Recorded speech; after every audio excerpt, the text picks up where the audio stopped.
and welcome to Ducking History, Episode 2. In the previous episode of Ducking History, we discussed Josephine Tace, the Daughter of Time, and somewhat over-positive depiction of Richard III, and somewhat over-exaggeratedly negative portrayal of Henry VII. In this episode, we are going to discuss his literary antithesis, Shakespeare's Richard III. They can't duck out of scrutiny. By agreeing with the Ducking historians, we will not be discussing the deaths of the princes in the Tower, as this remains a matter of contention and debate. But we have some other claims that we will put for its historical paces. Claim 1. Richard caused the king, Edward IV, to turn against his brother the Duke of Clarence. This was done by a campaign of manipulation and deception, causing Edward to falsely believe that Clarence was a threat to him and have him arrested. Clarence, unaware of this, still thought Richard was his friend. In fact, it was Richard who'd set him up. Actually, if there was a brother who turned Edward against Clarence, that brother was Clarence. Because, you see, Clarence had a habit of doing treason. He joined in various rebellions, and at first, Edward was a bit like, Warwick corrupted you, mate. Okay, understood. Now Warwick's dead, we don't have to worry. Then he carries on with more rebellion, and tries to usurp the king's power in executing two of his servants, arguably to avoid his own part in a plot to kill Edward exposed. So eventually, Edward considers him too much of a liability and has him executed.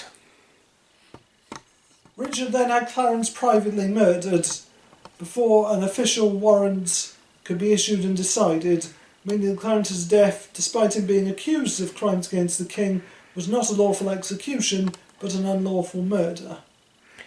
Nope, this one was lawful, from what we can tell.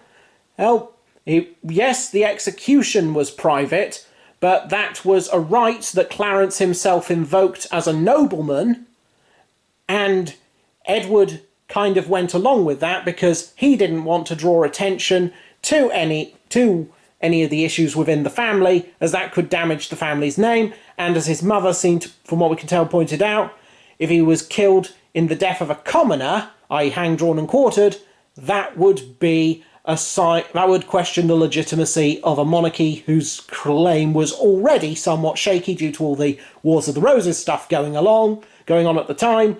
So he had a private execution to not draw attention to it, and had him drowned in Malmsey, and drowning prior to the 18th century was not an uncommon form of execution. Why the Malmsey, we don't know, but it was a lawful execution by the laws of the time. Richard then tells King Edward IV that the brother Clarence is dead. This causes Edward to fall ill, and within a couple of scenes he's dead. Is it therefore at least strongly implied that Richard has a hand in his brother Edward's death by causing him to feel guilt over the death of Clarence, even though it was actually Richard who killed him? Now, first thing is, Clarence was executed in 1478. Edward died in 1483.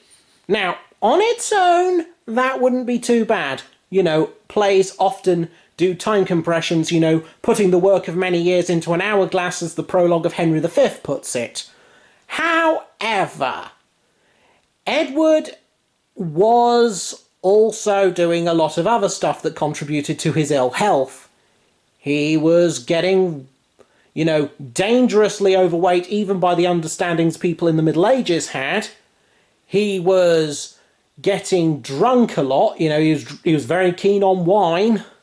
He was something of a womanizer, and while it's possible there was a complication due to syphilis, this wasn't provable because because diagnostic methods were less advanced in those days. And while there is some mystery as to the exact cause of Edward's death, with some historians pointing out evidence that he may have been poisoned, well, even if he was poisoned, Richard would have had less of a motive, and the King of France is more likely to have been a motive, because have had a motive to poison Edward, simply because the natural succession would put Edward V, who was Edward's 12-year-old son, on the throne, which, of course, as anyone who's played Europa Universalis knows, puts the country into a regency, which can greatly slow down your ability to do anything on foreign policy for a good while. But even if Edward wasn't poisoned, you know, sudden illnesses happened and people didn't understand disease as well as they do today. So we can't rule out malaria, pneumonia, syphilis, related complications, or just general health degradation, even though, yes, he was rather young, dying at 40 was still rather young in medieval terms. But still, it doesn't seem like Richard has much of a hand in that one, because, especially not grieving over Clarence, who Edward wanted gone because it was really pushing it. Richard, in the play, claims that his wife Anne Neville is sick. Right afterwards, he tells the audience that he is determined to marry his niece, Elizabeth of York. So, while it's not explicitly stated, it is at least implied that Richard has a hand in his wife's death. Furthermore, towards the end of the play, a succession of people come to Richard to tell him despair and die. Pretty much everyone else who appears at this stage is someone the audience knows Richard caused the death of in some way. So the fact that Anne Neville appears with them is perhaps a further indication that we are led to, or rather that Shakespeare would like us to think that Richard in some way caused her death. Sorry, but again, this is not exactly historically supported. Anne Neville became sick shortly after Christmas in 1483, shortly after the death of her son. Tuberculosis is the most likely cause of both of their deaths, and Anne would die in March 1484, a few months after first getting ill, again, most likely from tuberculosis.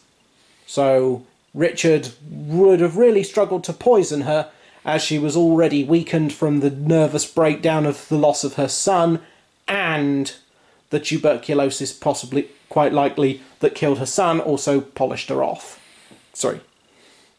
Richard then tried to marry his niece Elizabeth of York.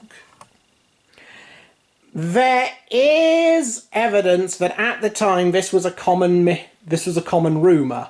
Richard himself denied the claim, but there is something to be said about here, because he did present Elizabeth of York in royal regalia, which may look like he was trying to marry her. However, it's more accurate to say he was trying to marry her off. We even have the suitor in mind, Manuel of Portugal, and we also have evidence that Richard himself was trying to marry Joan, Princess of Portugal, possibly to shore up the Anglo-Portuguese alliance with a new regime. So it would have been pretty strange for him to try and marry his niece when he was trying to set up a diplomatic marriage for her and one for himself. So presenting her in royal regalia to everyone is likely just him trying to show the Portuguese, yes, we are a royal dynasty, this is a royal lady, let's hitch her up to Manuel, as it were. Richard then fell out, or rather in the play falls out, with his former ally the Duke of Buckingham. Now the play does attribute this partly to the murder of the princes in the Tower, which, as we discussed, remains a matter of debate. However, it also claims that they fell out because Richard broke his promises to Buckingham and did not restore lands he promised he would. As we've said in the previous episode of Ducking History, Richard actually did restore Buckingham's land. Now, historians do disagree on the exact motivation for why Buckingham joined the rebellion. Was it a noble indignation as to the murder of the princes in the Tower? Was it an attempt to seize the throne for himself by killing the princes, framing Richard, and then being sort of like the last man standing, or the only logical successor to a lot of medieval people? We don't know. But we don't have any evidence, and the evidence contradicts the idea that Richard reneged on his promise because he actually fulfilled it.